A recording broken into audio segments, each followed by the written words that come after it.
नमस्कार, आप देख रहे हैं अपना बिहार और आपके साथ मैं हूं विवेक। कोरोना वैक्सीन को लेकर सियासत तेज है। विपक्ष अब भी टीका नहीं लगाने पर अड़ा है। आरजेडी की दलील है कि पहले किसी विशेषज्ञ से वैक्सीन की जांच हो तब जाकर टीका लगवाएंगे।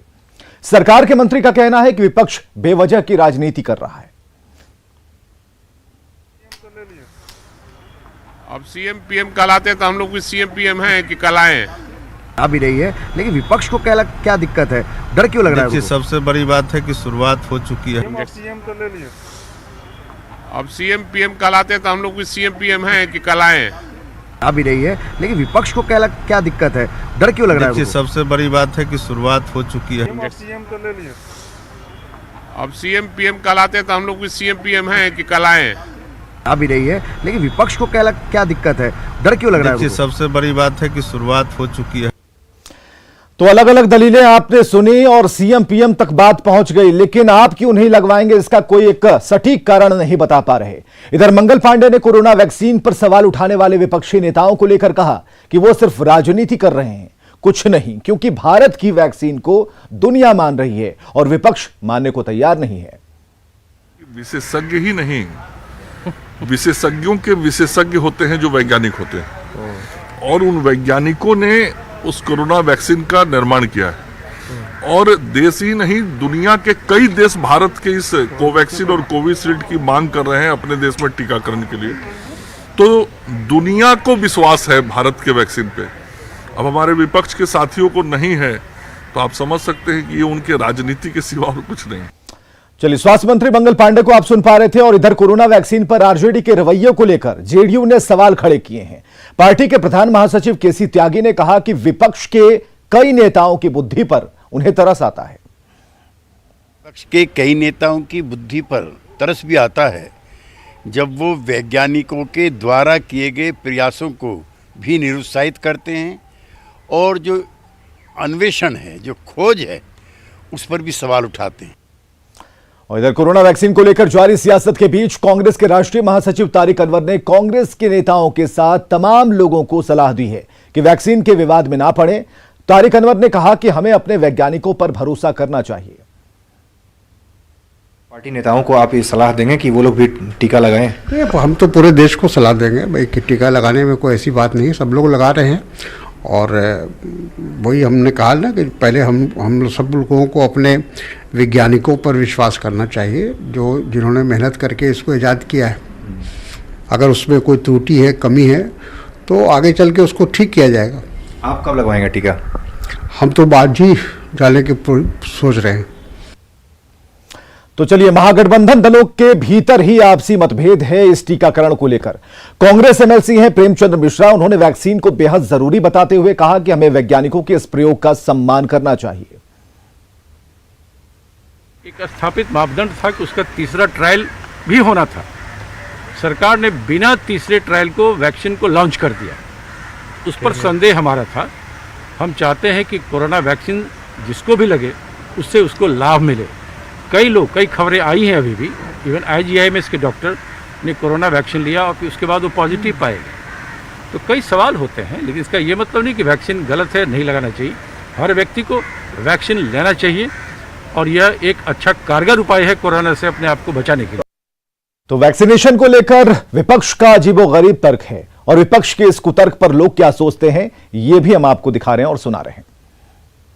पक्ष हो, उसमें क्या अंतर पड़ता है? बीमारी तो सबको हो सकती है और अपना प्रिकॉशन लेना चाहिए आदमी को। उसमें राजनीति एक अलग चैप्टर है, राजनीति ढूंढना तो गलत बात है। हाँ, लोग थोड़ा प्रिकॉशनरी थोड़ा ये लेना चाह रहे हैं कि इसका आउटकम क्या है। अभी रिजल्ट पूरा ऑब्वियसली पूरा मार्केट में आया नहीं है अभी, इसका साइड इफेक्ट है कि नहीं है। और एक तो पॉलिटिक्स तो बिहार के ब्लड में है, तो ऑपोजिशन को तो कुछ चाहिए कि हमारे मतलब मुद्दा उठाने के लिए कुछ ना कुछ तो पॉइंट चाहिए। नहीं, सही नहीं है। करण पे तो संदेह करना मेरे ख्याल में गलत है कि सारे लोग जो है, जितने भी लोग हैं, इस ओर अग्रसर हो रहे हैं कि नहीं टीका लेना चाहिए। ये सब विपक्ष की विडम्बना है। नीतीश की सरकार है, केंद्र में भाजपा की सरकार है। इन लोगों का जो अभी सरकार चल रही है, हम लोग बहुत खुश हैं। तो जो विरोधी पार्टी के नेता नहीं ले रहे हैं तो उनको आप क्या कहेंगे? उनको हम क्या कहेंगे, उनको बुद्धि नहीं है, चुनाव लड़ने के लिए बुद्धि है, ऐसे बुद्धि नहीं है। सभी को लेना चाहिए। हमारे हस्बैंड भी बोले कि ले कि नहीं, हम बोले जरूर लेना चाहिए।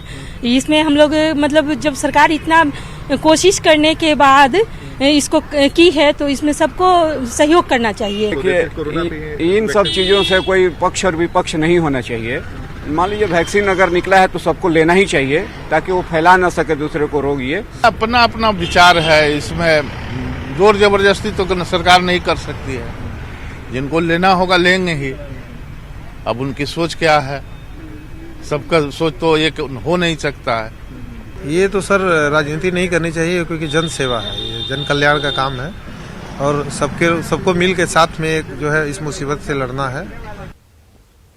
चलिए आगे बढ़ते हैं अन्य खबरों की तरफ। कटिहार में सेना में बहाली को लेकर अभ्यर्थियों को कहा गया है कि आप कोरोना जांच कराकर आप रिपोर्ट सौंपिए और इसके लिए सदर अस्पताल में अभ्यर्थियों की भीड़ है, लेकिन खगड़िया सदर अस्पताल में अभ्यर्थियों के लिए कोई इंतजाम नहीं होने की वजह से अफरा तफरी का माहौल है।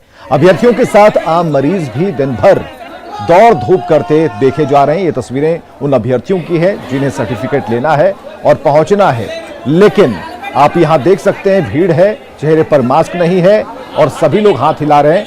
हालांकि अभ्यर्थियों का यहां पर धैर्य जवाब देने लगा तो हंगामा शुरू हुआ और तब जहां तक कोविड प्रोटोकॉल के पालन की बात है तो आप इन तस्वीरों में देख सकते हैं सोशल डिस्टेंसिंग दूर की बात, मास्क चेहरे पर नहीं है। कोरोना जांच के नाम पर सरकार ने कई गाइडलाइन जारी किया है, लेकिन सदर अस्पताल खगड़िया का ये हम माल दिखा रहे हैं। ये खगड़िया में जो लोग लगे हुए सदर अस्पताल में कोरोना जांच के लिए यहाँ पर लगे हुए हैं, जो आर्मी के जो कैंडिडेट है वो यहाँ पर कोरोना जांच के लिए आए हैं। और ये आप साफ देख सकते हैं कि खगड़िया का जो ये सदर अस्पताल है वहाँ पर किस तरह से जो है सो हंगामा हो रहा है। कोरोना जांच के नाम पर में जो है सो ये देख रहे हैं कि किस तरह से जो है सो भीड़ इकट्ठा है यहाँ पर, लेकिन जो सदर अस्पताल प्रशासन को चाहिए था कि अलग से व्यवस्था करवाए कोरोना जांच को लेकर के, वो यहाँ पर कहीं से नहीं दिख रही है, जिसके कारण पूरा सदर अस्पताल में अफरा तफरी का माहौल बना हुआ है। सबसे बड़ी बात क्या है कि जो कोरोना का जांच कराने के लिए आए हुए हैं वो मरीज और जो सामान्य जो मरीज है वो आप देख सकते हैं कि जो महिला का जो लाइन है वो सामान्य महिला का लाइन लगा हुआ है यहाँ पर, वो भी हॉस्पिटल में इलाज कराने के लिए आई है। तो एक तरह से कहे कि जो जिला प्रशासन या सदर अस्पताल जो स्वास्थ्य विभाग है उसको स्पेशल व्यवस्था करनी चाहिए थी, वो यहाँ पर नहीं किया गया। कहाँ पर आए हो तुम, तो बताओ तक जी करने के लिए आए हो यहाँ पर? अभी कोरोना रिपोर्ट लेने आए हैं। अच्छा, जांच करवा लियो? जी नहीं, अभी लाइन में लिए हैं, पर्ची कटेगा उसके बाद रिपोर्ट देंगे। कहाँ के तुम लोग भर्ती करने को क्या मतलब? कटिहार रैली भर्ती में जाना है, इसीलिए हम लोग को देख रहे हैं कितना भीड़ देना पड़ रहा है सर। जब आरओ कटिहार का रैली का नोटिफिकेशन आया कितना डेट को रैली होने वाला है, तो सदर अस्पताल में काउंटर पे सही से यहाँ कर्मचारी रहना चाहिए, 2 कर्मचारी रहना चाहिए। एक कर्मचारी बताइए, कल 48 घंटा का रिपोर्ट मांग रहा है। कल हम लोग रैली में जाएंगे कटिहार, बताइए आज शाम तक हम वहीं रहेंगे। आदमी मेरा आज काम नहीं हुआ, कहाँ व्यवस्था क्या है? एक काम कर रहा है, हो रहा है, बताइए कोई काम नहीं हो रहा। वहाँ पे 2 घंटा लाइन लगे तब हुआ काम। अब बताइए यहाँ पर भी देखिए कितना लाइन लगा है। आज शाम में बच्चा वहाँ के लिए रवाना होगा कटिहार के लिए, बताइए। तो ये जाहिर है, ये देख सकते हैं कि जो लंबी लाइन लगी हुई है, ये जो आर्मी के स्टूडेंट है सब लोग यहाँ पर परीक्षा देने के लिए कोरोना जांच के लिए इनको रिपोर्ट मांगा गया था और पिछले 48 घंटे का जो रिपोर्ट है वो यहाँ पर मांगा जा रहा है। तो कहीं ना कहीं से सदर अस्पताल प्रशासन को चाहिए था कि विशेष व्यवस्था करे और कोरोना का जो गाइडलाइन है उसका पालन करे, लेकिन यहाँ से कुछ नज़र दिखता नहीं है। दिग्विजय कुमार, न्यूज़ 18 खगड़िया। और मुजफ्फरपुर में एईएस बीमारी से एक बच्चे के बीमार होने के बाद स्वास्थ्य विभाग और जिला प्रशासन ने तैयारी तेज कर दी है। जिले में जागरूकता अभियान के साथ 24 घंटे चलने वाला कंट्रोल रूम खोला गया। सदर अस्पताल में कंट्रोल रूम बनाया गया है जिसमें 1 टोल फ्री और 2 हंटिंग नंबर जारी किए गए हैं। अभी तक सरकार यही मान रही है कि जागरूकता और समय से बच्चों को अस्पताल पहुंचाने से ही उनका बचाव हो सकता है। मुजफ्फरपुर के कंट्रोल रूम का जायजा लिया सुधीर कुमार ने। एईएस की जानलेवा बीमारी ने मुजफ्फरपुर में अभी तक सैकड़ों बच्चों की जान ले ली है। 2019 में इस बीमारी ने इतिहास रचा जब 300 से ज़्यादा बच्चे मौत के शिकार हुए और पूरे देश में यह खबर बनी और पूरे देश की मीडिया ने मुजफ्फरपुर में कैंप किया। तो इस बार तैयारी एडवांस है। एडवांस तैयारी में अभी आप देखिए कि ज़िला प्रशासन ने सदर अस्पताल में यह एक एईएस नियंत्रण कक्ष खोला है, जहाँ ये टोल फ्री नंबर और उसके अलावा ये 2 नंबर प्रसारित किए गए हैं और इन नंबर्स का मकसद ये है कि यदि किसी को भी परेशानी है या बच्चा बीमार है, बच्चों में अगर कोई लक्षण है, तो तत्काल जो स्वास्थ्य विभाग है इसकी सूचना इन टोल फ्री नंबर के माध्यम से दिया जाए। और कंट्रोल रूम में आप देखिए कि ये इतने सारे ये टेलीफोन के सेट्स लगाए गए हैं। ये हंटिंग नंबर है, जो नंबर जारी किया गया है। अगर कोई एक नंबर व्यस्त आता है, कोई एक कर्मी व्यस्त आते हैं, तो तत्काल दूसरा जो ये सेट है, दूसरे सेट का रिंग बजेगा और कोई न कोई कर्मी इसे रिसीव करेगा। ये 24 घंटे की ड्यूटी है हमारी, 3 शिफ्ट में ये ड्यूटी चलता है। सुबह 8 बजे से दोपहर के 2 बजे तक, फिर दोपहर के 2 बजे के शाम के 8 बजे तक, अगेन शाम के 8 बजे के सुबह के 8 बजे तक। 24 घंटे ये कंट्रोल रूम चलता है। और AES के रिगार्डिंग बात की जाए तो, और कंसर्न सिम्पटम्स जानने के बाद हम लोग जिस भी PSC से या जहाँ भी अर्बन एरिया से जो लोग कॉल करेंगे उनको कंसर्न अथॉरिटी का नंबर दिया जाएगा या डॉक्टर का नंबर दिया जाएगा। उसके बाद वो फर्दर डॉक्टर के एडवाइस से जिस तरह की ट्रीटमेंट लेनी है वो ले लेंगे। कहीं से भी पहले रिंग आता है तो हम लोग रिसीव करते हैं और उनसे पूछते हैं, वो बताते हैं। अगर चमकी के बारे में तो उनको सुझाव दिया जाता है कि आप अपने जिस ब्लॉक से वो बिलोंग करते हैं वहाँ के सीनियर पदाधिकारी डॉक्टर साहब का नंबर मेरे पास है, उनको बताया जाता है और उनसे बात करने के लिए बताया जाता है। यदि वो अर्बन के हैं तो यहाँ के भी एक सीनियर पदाधिकारी का नंबर है मेरे पास, उनको एडवाइस करा करके और उनको ये भी सूचना दी जाती है कि वो सदर हॉस्पिटल में भी आकर दिखला सकते हैं। हाँ, खुशी तो मिलती है कि हम लोग इसमें, हम लोग की भागीदारी है और हम लोग यहाँ तक उन लोग को सलाह सुझाव देते हैं। क्या नाम हुआ? मनी कुमारी। तो ये कर्मी हैं और ये देखा आपने कि ये बिल्कुल दुरुस्त व्यवस्था की गई है ताकि जो बच्चे बीमार हों उनका समय से इलाज कराया जा सके, कहीं भी देरी नहीं हो, किसी भी तरीके के वो झाड़ फूक जैसे मसलों में ना पड़े, ताकि अधिक से अधिक बच्चों की ज़िंदगी बचाई जा सके और AES से जंग लड़ने में कामयाबी मिले। सुधीर कुमार, न्यूज़ 18, मुजफ्फरपुर। चलिए अब बात करेंगे पंचायत चुनाव की। तो बिहार में इस बार पंचायत चुनाव में EVM का इस्तेमाल होगा और यह बात करीब करीब साफ हो गई है, क्योंकि नीतीश कैबिनेट में EVM की खरीदारी के लिए राशि की मंजूरी दे दी गई है। सरकार के इस फैसले के बाद सियासत गर्म है और RJD ने फिर से एक बार EVM पर सवाल खड़े कर दिए। हालांकि कांग्रेस ने इस फैसले का स्वागत किया है। सियासी दलों की इस फैसले पर प्रतिक्रिया हम आपको सुनाने जा रहे हैं। बैलेट पेपर से ही हो, ये हम लोग की मांग है और EVM से कर रही है पंचायत चुनाव तो बहुत गड़बड़ी हो रही है। ये जो अभी इलेक्शन कमीशन ने जो इलेक्टरल रोल जारी किया है, गांव में, ग्रामीण क्षेत्र में, शहरी क्षेत्र में भी भारी धांधली हुई है। लेकिन EVM पर तो तरह तरह का, हम लोग तो विरोधी दल में है तो हम लोग तो EVM पर उतना विश्वास नहीं करते हैं। कि EVM से तो विधानसभा का भी चुनाव हो रहा है, लोकसभा का भी चुनाव हो रहा है, तो इसमें तो कहीं कोई दिक्कत है नहीं। मुझे लगता है कि अच्छी पहल है। EVM के द्वारा जल्दी मतगणना हो जाएगी और जिस प्रकार से क्वेश्चन उठा है विगत समय में, तो जब सुप्रीम कोर्ट और निर्वाचन आयोग जब बोल रहा है तो उसका मानना चाहिए हम लोगों को। चुनाव तो यदि सरकार व्यवस्था की है EVM से, तो EVM से पिछले दफा विधानसभा का भी चुनाव हुआ है, लेकिन हम लोग हमेशा EVM के कार्य प्रणाली पर प्रश्न उठाते रहे हैं। मुझे लगता है कि बहुत अच्छी व्यवस्था है जिसमें कोई त्रुटि नहीं होती है और एक बार ट्रेनिंग की ज़रूरत है चुनाव से पहले। लोगों की जो ट्रेनिंग सरकार बहुत बखूबी करती है, तो इस बार और ज़्यादा अच्छे से ट्रेनिंग करके अगर लोगों को शिक्षित करके हम लोग करवाते हैं तो बहुत अच्छी चीज़ है। देखिए, ये तो फजूल खर्च किया जा रहा है। 122 करोड़ रुपया जो कल कैबिनेट से प्रस्ताव दिया गया है, हमको लगता है कि वो 22 करोड़ में हो सकता था अगर बैलेट पेपर से कराते, वो ज़्यादा अच्छा रहता। कि बैलेट पेपर से कराते वो ज़्यादा अच्छा रहता। तो विधानसभा में ऐसा बहुत कम होता है जब सत्ता पक्ष और विपक्ष के सुर एक होते हैं। आज जब बीजेपी विधायक संजय सरावगी ने अधिकारियों की मनमानी का मसला उठाया तो आरजेडी के भाई वीरेंद्र ने उनका समर्थन किया और अध्यक्ष ने भी भरोसा दिलाया कि विधायकों की अनदेखी करने वाले पदाधिकारियों पर कार्रवाई होनी चाहिए। प्रादेशिक संगठन है, उसके साथी लोग इसमें काम कर रहे हैं, जहां जहां उम्मीदवार हैं उनसे चर्चा कर रहे हैं और जब उनके सारी चीज़ें आ जाएंगी तो फिर हम लोग अंतिम निर्णय ले लेंगे, लेकिन वहाँ पार्टी चुनाव लड़ेगी। ये क्या स्थिति लग रहा है बंगाल चुनाव को लेकर, आपका क्या कयास है? देखिए, हम लोग कयास नहीं लगाते, हम लोग चुनाव में हिस्सा लेंगे, अब बाकी तो काउंटिंग के दिन 2 मई को पता चलेगा।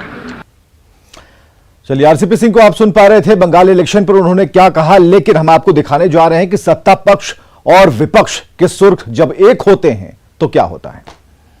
ऐसा बहुत कम मौका आता है जब सदन में सत्ताधारी दल और विपक्ष के सुर एक होते हैं। भाई वीरेंद्र आरजेडी के विधायक और संजय सरावगी बीजेपी के विधायक, दोनों के सुर एक दिखे। सर, आप लोगों ने आज अधिकारियों पर अवमानना का आरोप लगाया, क्या है वो मामला? देखिए, सबसे बड़ी चीज़ है, आपने कहा सत्ता पक्ष और विपक्ष की एक आवाज़ निकल रही है। विपक्ष भी जनता का प्रतिनिधि है और सत्ता पक्ष भी जनता का प्रतिनिधि है। जो सवाल मामले उठते हैं और बिना विधायकों के सहमति से और सदन चल रहा हो, आप मीटिंग बुला लीजिए कोई, तो हम तो शामिल नहीं हो पाएंगे। हम सदस्य हैं उसके।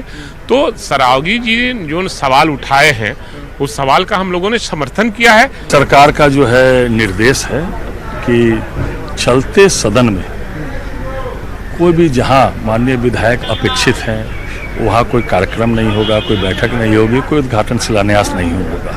अगर मैं कार्यक्रम में भाग लेता तो विधायी कार्य में बाधा उत्पन्न होती, और विधायी कार्य में बाधा उत्पन्न जो भी करेंगे उस पर विशेषाधिकार का मामला बनता है। तो वही मैंने विधानसभा में कहा और माननीय अध्यक्ष ने बहुत गंभीरता से इस मामले को लिया, उनको संज्ञान में लिया है, दिशा निर्देश दिया है। तो माननीयों की बात होती है तो सत्ताधारी दल और विपक्षी एक हो जाते हैं, लेकिन बिहार की जनता की जब बात आती है तो सत्ताधारी दल और विपक्ष में ऐसे तकरार देखने को खूब मिलते हैं। यही सियासत है। कैमरामैन दीपक के साथ आनंद अमृतराज, न्यूज 18 नेटवर्क, पटना। और चलिए, राजधानी पटना से एक तस्वीर आई है, हम आपको दिखाने जा रहे हैं। कोरोना के खात्मे को लेकर पूरे देश में वैक्सीन ड्राइव चल रहा है और इससे लेकर सावधानियां बरतने की अपील की जा रही है। लेकिन देखिए, एक तस्वीर है, पटना नगर निगम के कर्मचारी बगैर मास्क और ग्लव्स के ही काम करने को मजबूर हैं। सुबह से लेकर शाम हो जाती है और ये कर्मचारी खुले हाथों से काम करते रहते हैं। इतना ही नहीं, निगम की तरफ से दी जाने वाली जो इन्हें ड्रेस है, जो कॉस्ट्यूम है इनकी, उन्हें नहीं मिल पाती और इसकी वजह से गंदे कपड़ों में ही इन्हें घर लौटना पड़ता है। कर्मचारियों की परेशानियों का जायजा लिया है रवियस ने। एक तरफ कोरोना के वैक्सीन का टीकाकरण जो है वो तेजी से चलाया जा रहा है, दूसरी तरफ लोगों को हिदायत भी दी जा रही है कि आप बच करके रहें, मास्क लगा के रहें। लेकिन एक पटना नगर निगम के कर्मचारियों की एक त्रासदी हम आपको दिखाते हैं कि ये जरा देखिए कि पटना नगर निगम के जो लोग हैं सुबह से शाम तक यही कूड़े में काम करते हैं, उठाना का काम है, लगातार यहाँ पे साफ सफाई का काम करना होता है और कोशिश होती है कि पूरे अपने जो पटना शहर है, जो स्मार्ट शहर में शामिल हुआ है, उसे ये साफ रखा जाए। लेकिन ज़रा देखिए कि किसी भी कर्मचारी को यहाँ पे न मास्क मिल रहा है और ना ही यहाँ पे ग्लव्स दिए जा रहे हैं और ना उनके पास कोई वर्दी है। तो ये एक सबसे विकट समस्या है। यहाँ पे हम अगर देखेंगे कि यहाँ पे जो लोग हैं, काम करने वाले नगर निगम के तमाम कर्मचारी जो हैं, उनसे हम जानने की कोशिश करेंगे कि कहाँ पे और क्यों जो है उन्हें मास्क नहीं मिल रहा है और यहाँ पे सैनिटाइजेशन को तो छोड़िए, यहाँ पे ग्लव्स भी नहीं मिल रहे हैं। तो ये भाई, आप नगर निगम से हैं, नगर निगम के कर्मचारी हैं, या आप लोग हाथ में ग्लव्स वगैरह नहीं? ना ही मिला है, कहाँ से हमने पहने हैं? अब मिलेगा तो ना पहनेंगे, हाथ में कोई देवे न करता है ने। ग्लव्स भी नहीं और मास्क भी नहीं, कुछ नहीं, तो खाली हाथ से कोड़ते चुनते रहते हैं, हाथ से कोड़ते रहते चुनते रहते, मिलेगा तो ना नहीं पहनेंगे। हाथ भी कट जा रहा है, तो हाथ भी कहा बोले ना, भी कटा अभी दंद खाए, अभी हाथ भी कट जाता है हमनी के, कितना आदमी के माथा भी फूट जाता है गाड़ी गुड़ी से। अभी नगर निगम में काम करते हैं, देख रहे हैं ना क्या चला रहे हैं? मशीन चला रहे हैं, मशीन चला रहे हैं, कचरा वाला। अभी घर से जींस पैंट और शर्ट पहन के ही आए? हाँ। वर्दी नहीं मिली? नहीं। कितने सालों से? सालों से 2-4 महीना हो रहा है। अच्छा, मास्क का ग्लव्स कुछ नहीं है, देख रहे हैं। पटना से रवियस नारायण की रिपोर्ट। और बड़ी खबर आ रही है नालंदा से, जहां दहेज लोभियों की करतूत सामने आई है। बड़ी खबर इस वक्त की हम आपको बता रहे हैं, नालंदा से बड़ी खबर, जहां दहेज लोभियों की करतूत सामने आई। महिला को पीटा गया है। बंद कमरे में गर्म रॉड से मारपीट का महिला ने आरोप लगाया। इसके अलावा ससुराल वालों पर मारपीट का आरोप लगा है। पीड़ित महिला ने थाने में मामला दर्ज कराया है और ये तस्वीरें सामने आई हैं। रॉड से पीटने का मामला, दहेज लोभियों की करतूत, और यह मामला है कल्याण बिघा ओपी थाना क्षेत्र की। और एक और बड़ी खबर है सुपौल से, जहां बस पलटने से 3 लोगों की मौत हो गई है। सुपौल से इस वक्त की बड़ी खबर हम आपको बता रहे हैं। बस पलटने से 3 लोगों की मौत हुई है।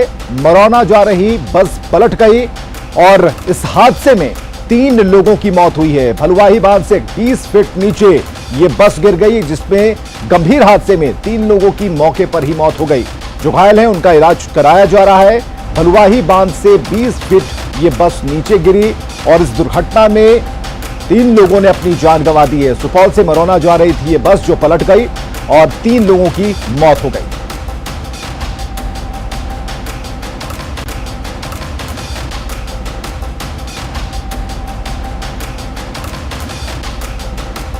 तो सुपौल से बड़ी खबर हम आपको बता रहे हैं। भलुआही बांध से 20 फीट नीचे बस गिरी है, 3 लोगों की मौत हुई है। हालांकि घायलों को तत्परता दिखाते हुए स्थानीय लोगों ने सबसे पहले मदद के लिए वो दौड़े और उसके बाद जो लोग घायल थे उन्हें अस्पताल पहुंचाने की कवायद शुरू हुई। और इधर मरौना जा रही बस पलटने से अफरा तफरी मच गई। हालांकि सहयोग के लिए कई लोगों को बुलाया गया और ये जो भीड़, ये तस्वीर आप देख पा रहे हैं उसी जगह की तस्वीर है जहां बस 20 फीट नीचे गड्ढे में गिरी थी। 3 लोगों की झटके से मौत हो गई और उसके बाद जो आसपास के लोग हैं, जो हम लगातार कह रहे हैं कि सबसे पहले स्थानीय लोग पहुंचते हैं, उन्होंने मदद की है, घायलों को बाहर निकाला है और अभी भी वहां पर कौतूहल का विषय है। एक्सक्लूसिव तस्वीरें हम आपको दिखा रहे हैं और इस हादसे में 3 लोगों की मौत के बाद सभी लोग सकते में हैं। और ये वो बस है जो कि हाईवे से नीचे उतरी और तकरीबन 20 फीट नीचे जाकर एक खेत नुमा जगह है, वहां पर यह पलट गई। और आगे देखिए जोहार झारखंड।